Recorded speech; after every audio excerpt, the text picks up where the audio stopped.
స్నేహితులందరికీ శుభోదయం. చారు ఛానల్‌కి స్వాగతం, సుస్వాగతం. నా వీడియోస్ చూస్తూ ఆదరిస్తున్న వాళ్ళందరికీ పేరు పేరున ధన్యవాదములండి. ఇలాగే నాకు సపోర్ట్ చేయండి. Thank you so much. ఈరోజు చపాతీ అండి. చపాతీ అంటే మామూలుగా అందరికీ తెలిసిన విషయమే. కాకపోతే నేను యూట్యూబ్‌లో సెర్చింగ్ చేస్తుంటే మామూలుగా ఛానల్స్ చూస్తుంటే ఒక వీడియోలో చూశాను. నాకు బాగుందనిపించింది. అందుకే వీడియో తీశాను నేను చేస్తున్నప్పుడు. చపాతీ ముద్ద తీసుకొని ఎగ్ షేప్‌లో కొంచెం దాన్ని పామిన తర్వాత దాని మీద కొంచెం ఆయిలు, గోధుమ పిండి వేసి చేత్తో ఇలా పామిన తర్వాత ఈ షేప్‌లో చేయాలండి. ఆ ఎగ్ షేప్‌లో ఉన్నదాన్ని మధ్యలో వేళ్ళతో ట్విస్ట్ ఇలాగా ఫోల్డ్ చేస్తే ఈ షేప్‌లో ఫోల్డ్ చేస్తే 8లో వస్తుంది. దాన్ని మళ్ళీ మధ్యకి ఫోల్డ్ చేసి పిండి వేస్తూ పాముకోవాలండి. పామిన తర్వాత దానికి ఆయిల్ వేసి పిండి వేసిన దాన్నయితే 2 చపాతీలుగా డివైడ్ అవుతుందండి కాలుతున్నప్పుడు.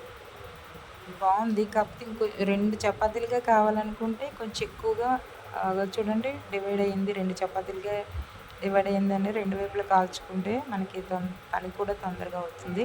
కాకపోతే ఎక్కువ ముద్ద తీసుకోవాలి 2 చపాతీలుగా కావాలంటే. అలాగే నేను ఇంకోటేంటంటే ఆయిల్ లేకుండా ఇలా ట్విస్ట్ చేసి చేశాను. చాలా బాగా వచ్చింది. మెత్తగా ఉంది.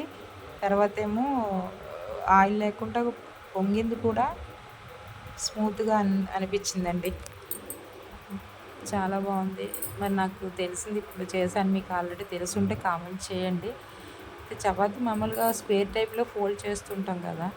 ఇది షేప్ కూడా రౌండ్‌గా వచ్చింది. పని కూడా ఈజీ అనిపించిందండి.